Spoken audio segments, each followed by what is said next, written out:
ഈശോ മിശിഹായ്ക്ക് സ്തുതിയായിരിക്കട്ടെ. ഞാൻ മാണിപ്പറമ്പിലച്ചൻ. മരിയൻ ധ്യാനം എപ്പിസോഡ് 124. ലുത്തിനിയായെക്കുറിച്ചുള്ള നമ്മുടെ ധ്യാനം 37. തിരുവചന ജപമാലയിൽ അല്ലെങ്കിൽ നമ്മുടെ സാധാരണ കൊന്തയിൽ വാഴ്ത്തുമൊഴികൾ, ലുത്തിനിയയുടെ വാഴ്ത്തുമൊഴികളിൽ 34 വാഗ്ദാനത്തിൻ്റെ പേടകം. വാഗ്ദാനത്തിൻ്റെ പേടകം അത്ര അങ്ങോട്ട് നല്ല തർജ്ജമയല്ല. അത് ആർക്ക് ഓഫ് ദ കവനൻ്റ് എന്നാണ്. Arc of the covenant, covenant ദിയാത്തേക്ക എന്നാണ് ഗ്രീക്കിൽ. ഉടമ്പടിയാണ്, ഉടമ്പടി, ഉടമ്പടിയുടെ പേടകം. അതാണ് കുറച്ചുകൂടി നല്ലത്. പക്ഷെ ഞാൻ പറഞ്ഞല്ലോ, ഞാനും നമുക്ക് പരിചയമുള്ള പരമ്പരാഗതമായി തർജ്ജമ ചെയ്ത കാര്യങ്ങൾ ഞാൻ നിലനിർത്തിയിരിക്കുകയാണ് പ്രാർത്ഥനയായതുകൊണ്ട്. ലത്തീനിൽ ഫോദരിസ് ആർക്ക എന്നാണ്. ഫോദരിസ് ആർക്ക, ഉടമ്പടിയുടെ പേടകം. നമുക്കറിയാം, മോശയോട് ദൈവം ഒരു സമാഗമ കൂടാരം ഉണ്ടാക്കാൻ പറഞ്ഞു. അതിൽ ഉടമ്പടിയുടെ പേടകം നിക്ഷേപിക്കാൻ പറഞ്ഞു. ആ ഉടമ്പടിയുടെ പേടകത്തിൽ ഒരു കമ്പാർട്ട്മെൻറ്റിൽ ഒരു സ്വർണ്ണ കലശത്തിൽ മന്ന, നടുക്കുള്ള കമ്പാർട്ട്മെൻറ്റിൽ അഹ്റോൻ്റെ തളിർത്ത വടി, പിന്നെ ദൈവകൽപ്പനകൾ 2 കല്ല്. ഇതാണ് ഉടമ്പടിയുടെ പേടത്തിലുണ്ടായിരുന്നത്. അതിന് മുകളിൽ 2 മാലാഖമാർ. ആ മാലാഖമാർ ചിറകുമുട്ടുന്നിടത്ത് കൃപാസനം, ദൈവം എഴുന്നള്ളി വരുന്ന ആ പ്രകാശം. ഇതാണ് ഉടമ്പടിയുടെ പേടകം. പിന്നീട് ഈ സമാഗമ കൂടാരത്തിൻ്റെ വലിയ പതിപ്പാണ് സോളമൻ പണിത ദേവാലയം. അതിനകത്തും ഇതൊക്കെ വെച്ചു ഇല്ലേ. ഒരു ആദ്യത്തെ വിരിക്കുള്ളിൽ വിശുദ്ധ സ്ഥലം, രണ്ടാമത്തെ വിരിക്കുള്ളിൽ അതിവിശുദ്ധ സ്ഥലം, ആ അതിവിശുദ്ധ സ്ഥലത്തിന് ഏറ്റവും പുറകിലായിട്ട് ഉടമ്പടിയുടെ പേടകവും, ഇതൊക്കെ കൃപാസനമൊക്കെ. പക്ഷേ ഈ ദേവാലയം 930കളിൽ പണിയപ്പെട്ട, BC 930 പണിയപ്പെട്ട ദേവാലയം 586 ബാബിലോണിക്കാർ ആക്രമിച്ചപ്പോൾ അതിലത്തെ എല്ലാ പ്രധാന ഈ വിലപിടിപ്പുള്ള വസ്തുക്കളൊക്കെ കൊള്ളയടിച്ചു. എന്നിട്ട് ദേവാലയം തീ വയ്ക്കുകയാണ്. ദേവാലയം തീ വയ്ക്കുന്ന സമയത്ത് ജെരമ്യ പ്രവാചകൻ അന്നവിടെ ഉണ്ടായിരുന്നു. ജെരമ്യ പ്രവാചകൻ ഈ ഉടമ്പടിയുടെ പേടകം, അതിവിശുദ്ധ സ്ഥലത്ത് ദൈവം എഴുന്നള്ളിയിരിക്കുന്നത് ഈ പേടകത്തിൻ്റെ മുകളിലെ കൃപാസനത്തിലാണ്. ആ പേടകമെടുത്ത് എവിടെയോ ഒളിച്ചു വെച്ചു. 2 മക്കബായരും 2:4-10 എഴുതിയിട്ടുണ്ട്. പക്ഷെ എവിടെയാണ് ഒളിച്ചു വെച്ചതെന്ന് ആർക്കും അറിയില്ല. ഇന്ന് വരാരും കണ്ടിട്ടില്ല. പക്ഷേ വെളിപാട് പുസ്തകം പറയാണ്, ആ പേടകം അപ്രത്യക്ഷമായെങ്കിലും ജീവനുള്ളൊരു പേടകം സ്വർഗത്തിൽ ഞാൻ കണ്ടു. അതായത് ജെറമിയ ജെറൂസലം ദേവാലയത്തിലെ ഈ സ്വർണം കൊണ്ടൊക്കെ ഉണ്ടാക്കിയിരിക്കുന്ന പേടകം അതെടുത്ത് മാറ്റി എവിടെ ഒളിച്ചു വെച്ചു. ഇനി ആ പേടകത്തിൻ്റെ ആവശ്യമില്ല. കാരണം ജീവനുള്ള ഉടമ്പടിയുടെ പേടകം നമ്മൾ കാണുകയാണ് സ്വർഗത്തിൽ. എവിടെയാണ് നമ്മൾ കാണുന്നത്? അത് വായിക്കുമ്പോൾ മനസ്സിലാക്കേണ്ട കാര്യം, യോഹന്നാൻ വെളിപാട് പുസ്തകം എഴുതുമ്പോൾ അധ്യായം പിന്നെ വാക്യങ്ങൾ അങ്ങനെ തിരിച്ചിട്ടൊന്നുമല്ല. തുടർച്ചയായിട്ട് ഇങ്ങനെ വാക്കുകൾ തമ്മിൽ പോലും ഗ്യാപ്പ് ഉണ്ടായിരുന്നില്ല, വിടവുണ്ടായിരുന്നില്ല. വാക്യങ്ങൾ തമ്മിലില്ല. തുടർച്ചയായിട്ട് നമ്മൾ കാളമൂത്രം പോലെ എന്ന് പറയില്ലേ, ഒരു വിടവില്ലാതെ ആണ് എഴുതിയത്. അപ്പോൾ നമ്മൾ അധ്യായമൊക്കെ തിരിച്ചപ്പോൾ അതിൻ്റെ കണക്ഷൻ ചിലപ്പോൾ പോകാം. അതുകൊണ്ട് നിങ്ങൾ വായിക്കേണ്ടത് ഈ അധ്യായം പിന്നെ വാക്യങ്ങൾ വാക്ക് അതില്ലാതെ, അങ്ങനെ ഒരു ഗ്യാപ്പ് ഇല്ലാതെ വായിച്ചാൽ നമുക്ക് ഉത്തരം കിട്ടും. വെളിപാട് പുസ്തകം 11-ാമത്തെ അധ്യായം അവസാനത്തെ വാചകവും 12-ാമത്തെ അധ്യായം 1-ാമത്തെ വാചകവും. ഞാൻ 11-12 പറയുന്നത് ഇപ്പം പിന്നീട് നമ്മൾ സംഖ്യയൊക്കെ ഇട്ടത് അധ്യായമൊക്കെ പിന്നീട് ഇട്ടതാണ്. യോഹന്നാൻ എഴുതിയത് തുടർച്ചയായിട്ടാണ്. അപ്പോൾ 11-ന്റെ അവസാനവും 12-ന്റെ തുടക്കവും ഗ്യാപ്പില്ലാതെ വായിച്ചാൽ നമുക്ക് പെട്ടെന്ന് ഉത്തരം കിട്ടും. അപ്പോൾ സ്വർഗത്തിൽ ദൈവത്തിൻ്റെ ആലയം തുറക്കപ്പെട്ടു. അവിടുത്തെ ഉടമ്പടിയുടെ പേടകം അവിടുത്തെ ആലയത്തിൽ പ്രത്യക്ഷമായി. മിന്നൽ പിണരുകളും നാദങ്ങളും ഇടിമുഴക്കങ്ങളും ഭൂകമ്പവും വലിയ കന്മഴയും ഉണ്ടായി. സ്വർഗത്തിൽ വലിയൊരു അടയാളം, സൂര്യനെ ഉടയാടയാക്കിയ ഒരു സ്ത്രീ, അവളുടെ കാൽ കീഴിൽ ചന്ദ്രൻ, അവളുടെ തലയിൽ 12 നക്ഷത്രങ്ങൾ കൊണ്ടുള്ള കിരീടം ഉണ്ടായിരുന്നു. നമ്മളത് നോക്കിയേ, ഒന്നുകൂടി വായിച്ചു നോക്കിയേ. അപ്പോൾ സ്വർഗത്തിൽ ദൈവത്തിൻ്റെ ആലയം തുറക്കപ്പെട്ടു. സ്വർഗത്തിൽ ദൈവത്തിൻ്റെ ആലയം തുറക്കപ്പെട്ടു. അവിടുത്തെ ഉടമ്പടിയുടെ പേടകം അവിടുത്തെ ആലയത്തിൽ പ്രത്യക്ഷമായി. മിന്നൽ പിണരുകളും നാദങ്ങളും ഇടിമുഴക്കങ്ങളും ഭൂകമ്പങ്ങളും വലിയ കന്മഴയും ഉണ്ടായി. എന്താണ് ഈ ഉടമ്പടിയുടെ പേടകം? അവിടുത്തെ ആലയത്തിലുള്ള ഉടമ്പടിയുടെ പേടകം കാണാൻ വേണ്ടി നമ്മൾ നോക്കുമ്പോൾ സ്വർഗത്തിൽ വലിയൊരു അടയാളം, സൂര്യനെ ഉടയാടയാക്കിയ ഒരു സ്ത്രീ, സൂര്യനെ ഉടുത്തിരിക്കുന്നവള്, അവളുടെ കാൽ കീഴിലാണ് ചന്ദ്രൻ, അവളുടെ തലയിൽ 12 നക്ഷത്രങ്ങൾ കൊണ്ടുള്ള കിരീടം. ആരാണ് ഈ സ്ത്രീ? നമ്മൾ ഈ പ്രൊട്ടസ്റ്റന്റുകാരെ അനുകരിച്ച് കത്തോലിക്കരും പറയും അത് സഭയാണ്. സഭയാണെന്നൊക്കെ പറയുന്നതിനേക്കാൾ ഏറ്റവും എളുപ്പമുള്ളത് ഉത്തരം മറിയം എന്നല്ലേ. അപ്പോൾ എന്താണ് സ്ത്രീ എന്ന് പറഞ്ഞിരിക്കുന്നത്? കാനായിൽ തൻ്റെ അമ്മയെ സ്ത്രീ എന്നാണ് യേശു വിളിച്ചത്. കാൽവരിയിൽ കുരിശിൽ കിടക്കുമ്പോൾ തൻ്റെ അമ്മയെ സ്ത്രീ എന്നാണ് വിളിച്ചത്. ബൈബിളിൽ ഇല്ലേ, സ്ത്രീ എന്നുള്ള സങ്കല്പത്തിന് ഒരുപാട് അർത്ഥമുണ്ട്. അതുമായിട്ട് ബന്ധപ്പെട്ടാണ് കർത്താവ് പറയണേ. അപ്പോൾ മറിയത്തെ യേശു എപ്പോഴും വിളിക്കുന്നത് സ്ത്രീ എന്നാണ്. അത് അമ്മ സ്ത്രീ ആയതുകൊണ്ട് മാത്രമൊന്നുമല്ല, ഒരുപാട് അർത്ഥങ്ങളുണ്ട്, അതിലേക്ക് നമ്മൾ കടക്കുന്നില്ല. അപ്പോൾ എന്താണ് ഈ ഉടമ്പടിയുടെ പേടകം? ആരാണ് ഉടമ്പടിയുടെ പേടകം? ജീവനുള്ള ഉടമ്പടിയുടെ പേടകം മറിയമാണ്. ആ ഉടമ്പടിയുടെ പേടകം നമുക്ക് ഒന്നുകൂടി നോക്കിയേ. ഇല്ലേ, ഒരു പേടകം ഇതുപോലത്തെ ഒരു ബോക്സ്, അതിന് 3 കമ്പാർട്ട്മെൻറ്റ്. ആ 3 കമ്പാർട്ട്മെൻറ്റ്, ഒന്നിൽ സ്വർണ്ണ കലശത്തിൽ മന്ന, നടുക്ക് അഹറോന്റെ തളിർത്ത വടി, ഇപ്പോഴത്തെ 2 കല്ലുകൾ, ഏറ്റവും വിശുദ്ധമായ സ്ഥലത്ത് 2 കല്ല്, വിഗ്രഹാരാധന പാടില്ലെന്ന് വിലക്കിയ ഇസ്രായേലിലാണ് 2 കല്ല്, അതിൽ 10 കൽപ്പനകൾ എഴുതിയിരിക്കുന്നു. നടുക്കൊരു വടി.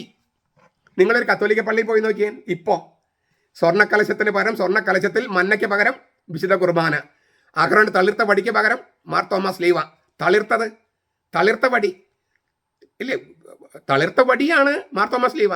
അതിനിങ്ങനെ ഇല്ലേ, അതിൻ്റെ മുകുളങ്ങൾ, തളിർത്ത വടി. അത് തളിർത്തത് കൊണ്ടാണ് ആ കുരിശിന് പ്രാധാന്യം വന്നത്. അതായത് കർത്താവ് ഉത്ഥാനം ചെയ്തത് കൊണ്ട്, പരിശുദ്ധാത്മാവിനെ വർഷിച്ചത് കൊണ്ട്. അല്ലെങ്കിൽ അത് വെറും കള്ളന്മാരുടെ തടിയായിട്ട് മാറും. കള്ളന്മാരുടെ തടി മതി എന്നാണ് ഒരു കൂട്ടർ പറഞ്ഞ് നടക്കണേ. നമുക്ക് വേണ്ടത് അഹറോന്റെ തളിർത്ത വടിയാണ്, മുകുളങ്ങളുള്ളത്, പുഷ്പങ്ങളുള്ളത്. പിന്നെ 2 കല്ലുകൾക്ക് പകരം വേദപുസ്തകം. കാര്യം മനസ്സിലായോ? അതായത് അതിന് മുകളിൽ ഈ കെരൂബുകളുടെ ഇല്ലേ, കൃപാസനത്തിന് മുകളിൽ കുർബാന.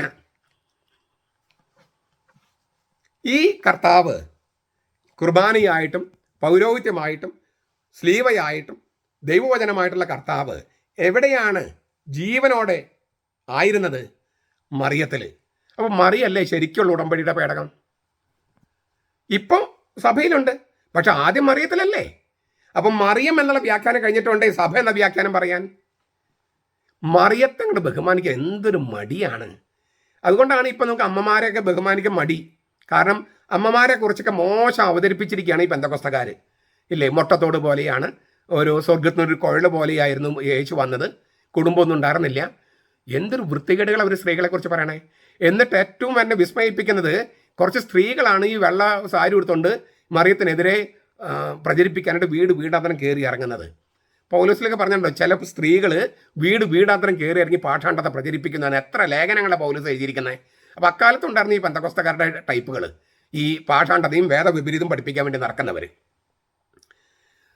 മറിയമാണ് പുതിയ ഉടമ്പടിയുടെ പേടകം. ഇത് കൃത്യമായിട്ട് എഴുതിയിരിക്കുകയാണ് വെളിപാട് പുസ്തകം 11-ാം അധ്യായം അവസാനത്തെ വാക്യം, 12-ാമത്തെ അധ്യായം ആദ്യത്തെ വാക്യം. ഞാനിത് തെളിയിക്കാൻ കുറച്ച് വേറെ തെളിവുകൾ നിങ്ങൾക്ക് നൽകാം. ലൂക്കാസിൻ്റെ സുവിശേഷം മറി ഉടമ്പടിയുടെ പേടകമാണെന്ന് ആദ്യ അധ്യായത്തിൽ പല സൂചനകളിൽ നൽകിയിട്ടുണ്ട്. പഴയ ഉടമ്പടിയുടെ പേടകം യെറൂസലേമിലേക്ക് കൊണ്ടുവരാൻ ദാവീദ് നടത്തുന്ന ശ്രമങ്ങൾ 2 ശമൂവേൽ 6-ാമത്തെ അധ്യായത്തിൽ കാണാം. അതൊന്ന് വായിച്ച് നോക്കിയിട്ട് ഈ ലൂക്കാസിനെ കുറിച്ച് ആദ്യത്തെ അധ്യായം ഒന്ന് വായിച്ച് നോക്കുക. മറിയം എലിസബത്തിനെ സന്ദർശിക്കുന്ന രംഗവും ഉടമ്പടിയുടെ പേടകം കൊണ്ടുവരാൻ ദാവീദ് നടത്തുന്ന ശ്രമങ്ങളും തമ്മിൽ ധാരാളം അതിസൂക്ഷ്മമായ സാമ്യങ്ങളുണ്ട്, സമാന്തരങ്ങളുണ്ട്, പൊരുത്തങ്ങളുണ്ട്. നമുക്കൊരു ഉദാഹരണം നോക്കുക. ആ നാളുകളിൽ മറിയം എഴുന്നേറ്റ് മലനാട്ടിലുള്ള ഒരു യൂദ പട്ടണത്തിലേക്ക് പുറപ്പെട്ടു. എല്ലാം പ്രധാനപ്പെട്ടതാണ്. ആ നാളുകളിൽ മറിയം എഴുന്നേറ്റ് മലനാട്ടിലുള്ള ഒരു യൂദ പട്ടണത്തിലേക്ക് പുറപ്പെട്ടു. 2 പ്രധാനപ്പെട്ട സംഗതികൾ ഇവിടെയുണ്ട്. ലൂക്കാസിൻ്റെ സുവിശേഷം 1:39 2 സൂചനകൾ. ഒന്ന്, യൂദ പട്ടണം. ഈ വാക്കിൽ ദൈവശാസ്ത്രം ഒളിച്ചു വെച്ചിട്ടുണ്ട് ഈ ലൂക്കാസ്. സുവിശേഷത്തിൻ്റെ ആരംഭത്തിൽ യൂദ ഇല്ലേ എന്നല്ല ലൂക്കാസ് എഴുതിയത്, യഹൂദ എന്നാണ്. യഹൂദ 1:5 എഴുതിയിരിക്കുന്നത് യഹൂദയിലെ പട്ടണം എന്നാണ്, യഹൂദ. പക്ഷേ ഇവിടെ 1:39 യൂദ പട്ടണം എന്നാണ്. യൂദ ചെറിയ വ്യത്യാസമുണ്ട്. യഹൂദ എന്ന് പറയുന്നതും ഗ്രീക്കിൽ യൂദായിയ എന്നാണ്. യൂദായിയാണ് നമ്മൾ യഹൂദ എന്ന് തർജ്ജമ ചെയ്യണേ. യൂദ തന്നെ. 2 ശമൂവേൽ 2:1 യൂദായിലെ ഏതെങ്കിലും നഗരത്തിലേക്ക് ഞാൻ പോകണമോ എന്നാണ് ദാവീദ് ചോദിക്കുന്നത്. യഹൂദായിലെ എന്നല്ല, യൂദായിലെ. അതായത് യഹൂദായിലെ എന്ന വാക്ക് മാറ്റിയിട്ട് യൂദ എന്ന് ലൂക്കാസ് എഴുതിയിരിക്കുകയാണ്. കാരണം 2 ശമൂവേൽ 2:1 യഹൂദ എന്നല്ല കിടക്കുന്നത്, യൂദ എന്നാണ്. രാജാവായി ദാവീദ് അഭിഷേകം ചെയ്യപ്പെട്ടത് ഹെബ്രോന്യ നഗരങ്ങളൊന്നായ യൂദായിൽ വെച്ചാണ്. 2 ശമൂവേൽ 2:4 ഞാൻ യൂദായിലെ ഏതെങ്കിലും പട്ടണത്തിലേക്ക് പോകണമെന്നാണ് ദാവീദ് ചോദിച്ചത്. അവിടെ വെച്ചാണ്, യൂദായിലെ ആ ഹെബ്രോന്യ പട്ടണത്തിൽ വെച്ചാണ് ദാവീദ് രാജാവായിട്ട് അഭിഷേകം ചെയ്യപ്പെട്ടത്. എന്നിട്ട് അങ്ങനെ രാജാവ് അഭിഷേകം ചെയ്യപ്പെട്ട ദാവീദാണ് കർത്താവിൻ്റെ പേടകം യെറൂസലേമിലേക്ക് തിരിച്ചു കൊണ്ടുവരുന്നത്. മറിയത്തെ ഉടമ്പടിയുടെ പേടകമായി അവതരിപ്പിക്കുന്ന ലൂക്കാസ് ബോധപൂർവം യഹൂദ എന്ന് എഴുതാതെ യൂദ എന്ന് എഴുതിയിരിക്കുകയാണ് ദാവീദിൻ്റെ ആ ചിത്രം കൊണ്ടുവരാനായിട്ട്. കർത്താവിൻ്റെ പേടകം കൊണ്ടുവന്ന ദാവീദിനെ നമ്മുടെ മുമ്പിലേക്ക് കൊണ്ടുവരാൻ വേണ്ടി യഹൂദ എന്ന് എഴുതാതെ യൂദ എന്ന് എഴുതിയിരിക്കുകയാണ് ലൂക്കാസ്. മറിയവും ദാവീദും ഒരേ പ്രദേശത്തേക്കാണ് പോകുന്നത്. ഞാൻ യൂദായിലെ പട്ടണത്തിലേക്ക് പോകണമോ എന്നാണ് ദാവീദ് ചോദിച്ചത്. മറിയം എഴുന്നേറ്റ് മലനാട്ടിലുള്ള യൂദ പട്ടണത്തിലേക്ക് പോയി. യഹൂദ അല്ല. യൂദായിലെ നഗരത്തിലേക്ക് പോയ ദാവീദിനെ പോലെ മറിയം നസ്രത്തിൽ നിന്ന് യൂദായിലെ പുരോഹിത പട്ടണത്തിലേക്ക് ധൃതിയിൽ പോകുന്നു. സുവിശേഷവുമായി ലോകം മുഴുവൻ പോകാനുള്ള സഭയുടെ വിളി മറിയത്തിൽ മുട്ടിട്ട് നിൽക്കുകയാണ്. കർത്താവ് അവളിൽ രൂപപ്പെട്ടു. ഇനി ആദ്യം ചെയ്യേണ്ടതാണ് അങ്ങേയറ്റം വരെ പോയി കർത്താവിനെ കൊടുക്കണം. അതിനവൾ യൂദാ പട്ടണത്തിലേക്ക് പോകുകയാണ്. കർത്താവിൻ്റെ പേടകമായിട്ടാണ് അവൾ പോകുന്നത്. 2, അവിടെ അവൾ എഴുന്നേറ്റു യാത്ര പുറപ്പെട്ടു എന്നാണ്. യാത്ര പുറപ്പെട്ടു. ഇതാണ് രണ്ടാമത്തെ സൂചന. ദാവീദ് ഉടമ്പടിയുടെ പേടകം കൊണ്ടുവരാൻ പോകുന്നത് വർണ്ണിക്കുമ്പോഴും ഇതേ വാക്കുകളാണ് ബൈബിളിലുള്ളത്. 2 ശമൂവേൽ 6:2. ദാവീദിന്റെ പ്രവൃത്തിയെ സെപ്തുജന്തി പാഠാന്തരത്തിൽ വർണ്ണിക്കുന്നത് ഇങ്ങനെയാണ്: കെരൂബുകൾക്ക് മീതെ സിംഹാസനാരൂഢനായ സൈന്യങ്ങളുടെ യാഹ്വേ എന്ന നാമത്തിൽ വിളിക്കപ്പെട്ടിരുന്ന ദൈവത്തിൻ്റെ പേടകം ബാലെ യഹൂദായിൽ നിന്ന് കൊണ്ടുവരുന്നതിന് ദാവീദും കൂടെയുള്ള സകല ജനവും എഴുന്നേറ്റ് അവിടേക്ക് പുറപ്പെട്ടു. 2 ശമൂവേൽ 6:2. എഴുന്നേറ്റ് പുറപ്പെട്ടു. മറിയം എഴുന്നേറ്റ് പുറപ്പെട്ടു. 2 സ്ഥലത്ത് ദാവീദ് ചെയ്ത അതേ പ്രവൃത്തി തന്നെ മറിയം ചെയ്യുന്നതായിട്ട് ലൂക്കാസ് എഴുതുകയാണ്. 2 ഒരേ വാക്ക് ഉപയോഗിച്ചിരിക്കുന്നത്. 2 ഉടമ്പടിയുടെ പേടകവുമായിട്ട് ബന്ധപ്പെട്ടാണ്. എന്തിനാണ് ദാവീദ് എഴുന്നേറ്റ് പുറപ്പെട്ടത്? കെരൂബുകൾക്ക് മീതെ സിംഹാസനാരൂഢനായ സൈന്യങ്ങളുടെ യാഹ്വേ എന്ന നാമത്തിൽ വിളിക്കപ്പെട്ടിരുന്ന ദൈവത്തിൻ്റെ പേടകം ബാലയഹൂദായിൽ നിന്ന് കൊണ്ടുവരുന്നതിന്. അതിനാണ് ദാവീദും കൂടെയുള്ളവരും എഴുന്നേറ്റ് പുറപ്പെട്ടത്. മറിയം പോകുന്നത് ഈ ഉടമ്പടിയുടെ പേടകമായിട്ടാണ്. ആ ദാവീദ് പോയത് ഉടമ്പടിയുടെ പേടകം കൊണ്ടുവരാൻ, മറിയം പോയത് ഉടമ്പടിയുടെ പേടകമായിട്ട്. കർത്താവിൻ്റെ പേടകം കാണാനായി ദാവീദ് എഴുന്നേറ്റ് യാത്ര പുറപ്പെട്ടു. കർത്താവിനെ വഹിക്കുന്ന പേടകമായി മറിയം എഴുന്നേറ്റ് യാത്ര പുറപ്പെട്ടു. ആ അന്തരം വളരെ വലുതാണ്, സാമ്യം വലുതാണ്. കർത്താവിൻ്റെ പേടകം കാണാനായി ദാവീദ് എഴുന്നേറ്റ് പുറപ്പെട്ടു. കർത്താവിനെ വഹിക്കുന്ന പേടകമായി മറിയം എഴുന്നേറ്റ് യാത്ര പുറപ്പെട്ടു. 3ാമത്തെ സൂചന, എലിസബത്ത്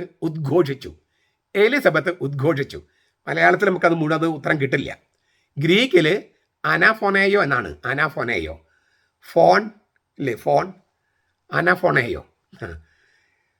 പുതിയ നിയമത്തിൽ ഇവിടെ മാത്രമാണ് ഈ വാക്ക് ഉപയോഗിച്ചിരിക്കുന്നത്.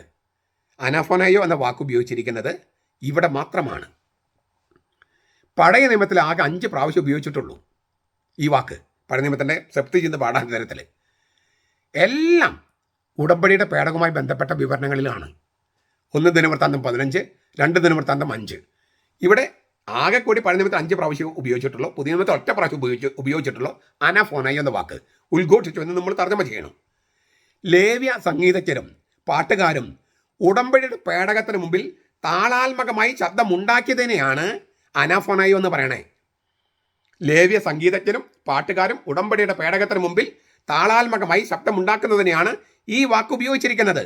ദാവീദ് ഉടമ്പടിയുടെ പേടകം യെറൂസലേമിലേക്ക് കൊണ്ടുവരാൻ പോയപ്പോൾ ലേവ്യ സംഗീതജ്ഞരും പാട്ടുകാരും ഗായക സംഘമൊക്കെ ഈ ഉടമ്പടിയുടെ പേടകത്തിന് മുമ്പിൽ താളാത്മകമായി ഉദ്ഘോഷിച്ചു, പാട്ടുപാടി. അതിനുപയോഗിച്ചിരിക്കുന്ന വാക്കാണ് അനാഫോനേയോ. അതേ വാക്കാണ് എലിസബത്തിന്റെ വായിൽ വച്ചിരിക്കുന്നത്. എലിസബത്ത് ഉദ്ഘോഷിച്ചു, എൻ്റെ കർത്താവിൻ്റെ അമ്മ എൻ്റെ അടുക്കൽ വന്നു. ഇതെങ്ങനെ സംഭവിച്ചു? കർത്താവ് അരുളി ചെയ്ത കാര്യങ്ങൾ നിറവേറുമെന്ന് വിശ്വസിച്ചപ്പോൾ ഭാഗ്യവതി, നീ സ്ത്രീകളിൽ അനുഗ്രഹീതയാണ്, നിന്റെ ഗർഭഫലവും അനുഗ്രഹീതം. ഇത് ഉടമ്പടിയുടെ പേടകത്തിന് മുമ്പിൽ ലേവ്യ സംഗീതജ്ഞരും പാട്ടുകാരും പാടി എന്ന് പറയുന്ന അതേ വാക്ക് ഉപയോഗിച്ചിട്ട് എലിസബത്തിന്റെ വാക്കിൽ നിന്ന് പറയാണ് എലിസബത്ത് ഉദ്ഘോഷിച്ചു.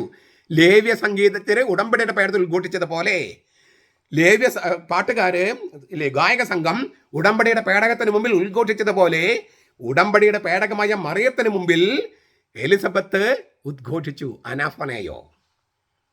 മറിയം ഉടമ്പടിയുടെ പേടകമാണെന്നും ദാവീദിന്റെ സ്ഥാനത്ത് ഇപ്പോൾ നിൽക്കുന്നത് എലിസബത്ത് ആണെന്നും ഈ ദാവീദ് ഉടമ്പടിയുടെ പേടകം ഉടമ്പടി പേടകം കൊണ്ടുവരുമ്പോൾ ലേവ്യ സംഗീതജ്ഞര് ഈ ഉടമ്പടിയുടെ പേടകത്തിന് മുമ്പിൽ പാട്ടുപാടിയതുപോലെ എലിസബത്ത് മറിയത്തിന് മുമ്പിൽ പാട്ടുപാടിയെന്നും ലൂക്കാസ് എഴുതുകയാണ്. നാലാമത്തെ സൂചന, ഉടമ്പടിയുടെ പേടകത്തിന് മുമ്പിൽ വിസ്മയിച്ച് നിൽക്കുന്ന ദാവീദിനെ 2 ശമൂവേൽ 6:9 ചിത്രീകരിച്ചിട്ടുണ്ട്. അതായത് ഈ ഇങ്ങനെ വിസ്മയിച്ചിട്ട് എന്താ ഇത് അങ്ങനെ ചോദിക്കുന്നുണ്ട്. ദാവീദിന്റെ ആ വിസ്മയം എലിസബത്തിന്റെ അമ്പരപ്പിലുണ്ട്. 1:43 എലിസബത്തിന്റെ ഗർഭത്തിൽ ഉള്ള യോഹന്നാൻ ആനന്ദം കൊണ്ട് തുള്ളിച്ചാടുന്നു. അത് 5-ാമത്തെ നിർദ്ദേശമാണ്. പിന്നെ ഉടമ്പടി പേടകത്തിന് മുമ്പിൽ ദാവീദ് തുള്ളിച്ചാടിയതുപോലെ മറിയം എന്ന ഉടമ്പടിയുടെ പേടകത്തിന് മുമ്പിൽ സ്നാപി യോഹന്നാൻ ഗർഭത്തിൽ വെച്ചിട്ട് തുള്ളിച്ചാടുന്നു.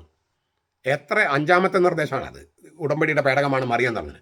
അവസാനമായിട്ട് മറിയം എലിസബത്തിന്റെ വീട്ടിൽ 3 മാസം പാർത്തുള്ളൂ.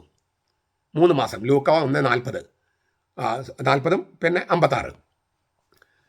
3 മാസമാണ് ഉടമ്പടിയുടെ പേടകം ഒബേദ് ഏദോമിന്റെ വീട്ടിൽ താൽക്കാലികമായി വസിച്ചിരുന്നത്. 2 ശമൂവേൽ 6:11. നമുക്കൊരു ചെറിയ സംശയം, കൊന്തൊക്കെ ചൊല്ലുമ്പോൾ പറയാറുണ്ട് എലിസബത്തിനെ ശുശ്രൂഷിക്കാൻ വേണ്ടി മറിയം പോയി. അത് ശുശ്രൂഷിച്ചിട്ടുണ്ടാകാം. പക്ഷെ ഒരു പ്രശ്നമുണ്ട്. 1 മാസം കൂടി അവിടെ ശുശ്രൂഷിച്ചിരുന്നെങ്കിൽ ആ തള്ള പ്രസവിക്കുന്ന ആ പ്രസവം കഴിഞ്ഞിട്ട് വരാമായിരുന്നു. ഇല്ലേ? ഇതിപ്പോൾ 3 മാസമല്ലായിട്ടുള്ളൂ. മറിയത്തിൻ്റെ ഗർഭത്തിൽ ഈശോ 3 മാസമായിട്ടുള്ളൂ. അപ്പോൾ 6 മാസം, 1 മാസം കൂടി നിൽക്കാമായിരുന്നു മറിയത്തിന്. ഈ പ്രായം ചെന്ന എലിസബത്ത് ഗർഭിണിയാണ്. ആ സ്നാപകന്റെ പ്രസവം കഴിഞ്ഞിട്ട് മറിയം തിരിച്ചു പോന്നാൽ മതിയായിരുന്നില്ലേ? അങ്ങനെയാണെങ്കിൽ അവൾ ശുശ്രൂഷിക്കാൻ പോയതാണ്, സഹായിക്കാൻ പോയതാണെന്ന് പറയാം. ഇത് 3 മാസം കഴിഞ്ഞപ്പോൾ, അതായത് എലിസബത്തിന് 9 മാസം ഗർഭമുള്ളപ്പോൾ മറിയത്തിന് 3 മാസം ഉള്ളപ്പോൾ പോരുകയാണ്. മറിയം തിരിച്ചു പോരുകയാണ്. 3 മാസം ഗർഭമുള്ളപ്പോൾ തിരിച്ചു പോരുകയാണ്. 1 മാസം കൂടി നിന്ന് ഈ എലിസബത്തിന്റെ പ്രസവം കഴിഞ്ഞ് പോരാമായിരുന്നു. അപ്പോൾ എന്തുകൊണ്ടാണ് ഈ 3 മാസം കഴിയുമ്പോൾ തിരിച്ചു പോകുന്നത്? മറിയം ഉടമ്പടിയുടെ പേടകമാണ്. എലിസബത്തിന്റെ വീട്ടിൽ 3 മാസത്തിൽ കൂടി നിൽക്കാൻ പറ്റില്ല. കാരണം ഈ ഒബേദ് ഏദോമിന്റെ വീട്ടിൽ ഉടമ്പടിയുടെ പേടകം 3 മാസം ഇരുന്നുള്ളൂ. അപ്പോൾ എലിസബത്തിന്റെ വീട്ടിൽ 3 മാസത്തിൽ കൂടുതൽ മറിയത്തിൽ നിൽക്കാൻ പറ്റില്ല. കാരണം മറി ഉടമ്പടിയുടെ പേടകമാണ്, തിരിച്ചു വരണം. ഇതാണ് ലൂക്കാസ് പറയുന്നത്.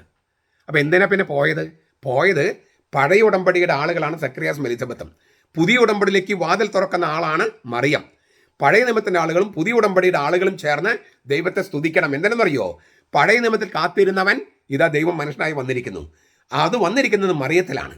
അപ്പോൾ പഴയ ഉടമ്പടിയിലെ ആളുകൾ ദൈവം മനുഷ്യനായി തന്നെ ഓർത്ത് സ്തുതിക്കണം. ഇത് കർത്താവിൻ്റെ അമ്മ, ഇതാ കർത്താവിൻ്റെ അമ്മ, കർത്താവ് അവളുടെ ഗർഭത്തിൽ. അത് സ്തുതിക്കാൻ വേണ്ടിയാണ് പഴയ നിയമത്തിലെ ആളുകളും പുതിയ നിയമത്തിലെ ആളുകളും ഒരുമിച്ച് ദൈവത്തെ സ്തുതിക്കാൻ വേണ്ടിയാണ് പോയത്. ആ 3 മാസം അവിടെ ആയത് ഉടമ്പടിയുടെ പേടകമായിട്ടാണ്. ഇതൊക്കെ ഇങ്ങനെ സൂക്ഷ്മമായിട്ട് വെച്ചിരിക്കുന്നത്. നമ്മൾ വളരെ ശ്രദ്ധിച്ച് വായിച്ചാലേ കിട്ടും. അതുകൊണ്ട് വ്യാഖ്യാനം ആവശ്യമാണെന്ന് പറയണേ.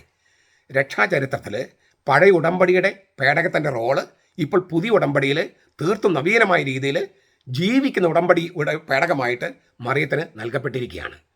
പഴയ ഉടമ്പടി പേടകം സ്വർണം കൊണ്ടൊരു പെട്ടിയായിരുന്നു. പുതിയ ഉടമ്പടിയുടെ പേടകം ജീവനുള്ളതും അവളുടെ ഗർഭത്തിലുള്ളത് ദൈവം തന്നെയായി പുത്രനുമാണ്. അപ്പോൾ നമ്മൾ ഇന്നലെ സ്വർണ്ണാലയം എന്ന് പറഞ്ഞില്ലേ, ഈ ഉടമ്പടിയുടെ പേടകം സ്വർണം കൊണ്ടായിരുന്നു.